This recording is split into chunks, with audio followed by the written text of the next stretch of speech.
Indian cricket ലോകം ഇന്ന് രണ്ട് വലിയ ചർച്ചകളാൽ ചൂടുപിടിച്ചിരിക്കുകയാണ്. ഒരു വശത്ത് റെക്കോർഡുകൾ തകർത്തെറിഞ്ഞു മുന്നേറുന്ന നമ്മുടെ സ്വന്തം സഞ്ജു സാംസൺ.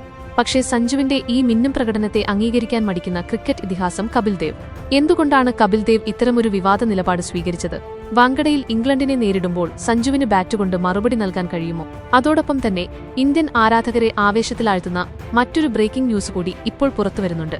2027 ഏകദിന ലോകകപ്പ് ലക്ഷ്യമിട്ട് ടീം ഇന്ത്യ ഒരുക്കുന്ന മാസ്റ്റർ പ്ലാനുകൾ എന്തൊക്കെയാണ്?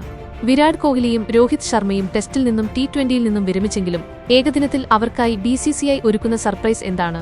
ന്യൂസിലൻഡ് പര്യടനത്തിലെ മാറ്റങ്ങൾ മുതൽ സഞ്ജു കപിൽ ദേവ് പോരുവരെ ഇന്ത്യൻ ക്രിക്കറ്റിലെ എല്ലാ ചൂടൻ വിശേഷങ്ങളും നമുക്ക് ഈ വീഡിയോയിലൂടെ പരിശോധിക്കാം. നമസ്കാരം, ഫാസ്റ്റ് ക്രിക്കറ്റ് വാർത്തയുടെ പുതിയ വീഡിയോയിലേക്ക് എല്ലാവർക്കും സ്വാഗതം. ക്രിക്കറ്റ് ലോകത്തെ ഏറ്റവും പുതിയ വാർത്തകൾ അറിയാൻ ഈ ചാനൽ സബ്സ്ക്രൈബ് ചെയ്യാൻ മറക്കരുത്. വെസ്റ്റ് ഇൻഡീസിനെതിരായ നിർണായക പോരാട്ടത്തിൽ സഞ്ജു സാംസൺ പുറത്തെടുത്തത് ഒരു ഐതിഹാസിക ഇന്നിംഗ്സ് ആയിരുന്നു. പുറത്താകാതെ 97 റൺസുമായി സഞ്ജു ചരിത്രപുസ്തകങ്ങളിൽ ഇടം പിടിച്ചു കഴിഞ്ഞു. T20 ലോകകപ്പിലെ ഒരു റൺ ചേസിൽ ഇന്ത്യൻ താരം നേടുന്ന ഏറ്റവും ഉയർന്ന സ്കോറാണ് സഞ്ജുവിന്റെ ഈ നേട്ടം.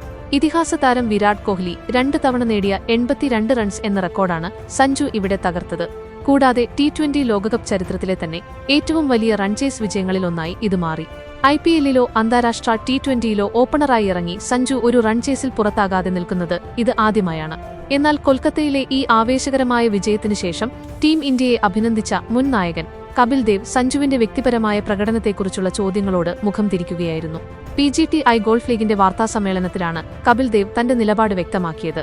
ക്രിക്കറ്റ് ഒരു ടീം ഗെയിമാണെന്നും ഒരു വ്യക്തിയെ മാത്രം പ്രശംസിക്കുന്നതിൽ തനിക്ക് താൽപര്യമില്ലെന്നുമാണ് അദ്ദേഹം പ്രതികരിച്ചത്. വിരാടും രോഹിത്തും തിളങ്ങുമ്പോൾ അവരെ വ്യക്തിപരമായി അഭിനന്ദിക്കുന്ന കപിൽ ദേവ് സഞ്ജുവിന്റെ കാര്യത്തിൽ ഇരട്ടത്താപ്പ് കാണിക്കുന്നുവെന്നാണ് ആരാധകരുടെ ആരോപണം. ഈ വിവാദങ്ങൾക്കിടയിലാണ് മാർച്ച് 5-ന് മുംബൈ വാങ്കഡെ സ്റ്റേഡിയത്തിൽ ഇന്ത്യ ഇംഗ്ലണ്ടിനെ നേരിടുന്നത്. സഞ്ജു തന്റെ മറുപടി വീണ്ടും ബാറ്റിലൂടെ നൽകുമെന്ന പ്രതീക്ഷയിലാണ് ആരാധകർ. സഞ്ജുവിന്റെ വെടിക്കെട്ട് ഫോം ഇന്ത്യക്ക് കരുത്താണെങ്കിലും ഇംഗ്ലീഷ് പേസർ ജോഫ്ര ആർച്ചറെ നേരിടുന്നത് വെല്ലുവിളിയാകും.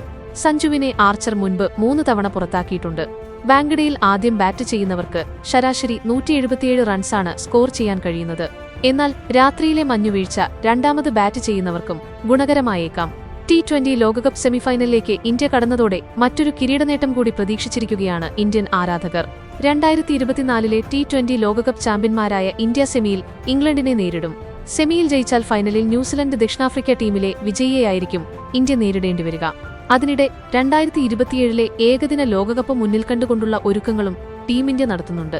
2023 ലോകകപ്പിൽ റണ്ണറപ്പായ ടീം ഇന്ത്യ ഇത്തവണ കിരീടം മാത്രം ലക്ഷ്യമിട്ടായിരിക്കും ഇറങ്ങുക. ഇതിന്റെ ഭാഗമായി 2026 ഒക്ടോബർ നവംബർ മാസങ്ങളിൽ ഇന്ത്യ ന്യൂസിലൻഡ് സന്ദർശിക്കും. ഏകദിന മത്സരങ്ങളുടെ എണ്ണം 3-ൽ നിന്ന് 5-ആയി ഉയർത്തിയതായും T20 പരമ്പര 3-ആയി കുറച്ചതായും റിപ്പോർട്ടുകളുണ്ട്. ഏകദിന ടീമിൽ രോഹിത് ശർമ്മയുടെയും വിരാട് കോഹ്ലിയുടെയും സാന്നിധ്യമാണ് കൂടുതൽ 50 ഓവർ ഗെയിമുകൾ ഷെഡ്യൂൾ ചെയ്യാൻ കാരണം. നിലവിൽ വിരാട് കോഹ്ലിയും രോഹിത് ശർമ്മയും ഏകദിനങ്ങളിൽ മാത്രമാണ് കളിക്കുന്നത്. ടെസ്റ്റ് T20 മത്സരങ്ങളിൽ നിന്ന് ഇരുവരും നേരത്തെ വിരമിച്ചിരുന്നു. 2024 T20 ലോകകപ്പ് നേടിയതിനു ശേഷമാണ് ഇരുവരും T20യിൽ നിന്ന് വിരമിച്ചത്. തുടർന്ന് 2025 മെയ് മാസത്തിൽ ടെസ്റ്റിൽ നിന്നും വിരമിക്കാൻ തീരുമാനിച്ചു. 2027 ലോകകപ്പ് കളിക്കാൻ ഇരുവരും സജ്ജമല്ലെന്ന ചീഫ് സെലക്ടർ അജിത് അഗാർക്കറുടെ വാദങ്ങളെ തെറ്റാണെന്ന് തെളിയിച്ചുകൊണ്ട് ഓസ്ട്രേലിയക്കെതിരായ പരമ്പര മുതൽ രോഹിതും കോഹ്ലിയും മികച്ച ഫോമിലാണ്. കോഹ്ലിയും രോഹിത്തും അടുത്തതായി 2026 IPL സമയത്ത് RCBക്കും മുംബൈ ഇന്ത്യൻസിനും വേണ്ടി കളത്തിലിറങ്ങും. സഞ്ജു സാംസണിന്റെ ഈ ഐതിഹാസിക പ്രകടനത്തെ തഴഞ്ഞ കപിൽ ദേവിന്റെ നിലപാടിനോട് നിങ്ങൾക്ക് യോജിക്കാൻ കഴിയുന്നുണ്ടോ?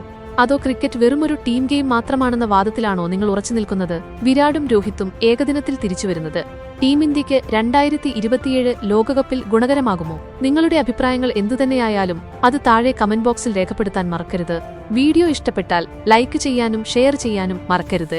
ഇതുപോലുള്ള കൂടുതൽ ക്രിക്കറ്റ് വാർത്തകൾക്കായി നമ്മുടെ ചാനൽ ഇപ്പോൾ തന്നെ സബ്സ്ക്രൈബ് ചെയ്യുക. മറ്റൊരു വീഡിയോയുമായി വീണ്ടും കാണാം.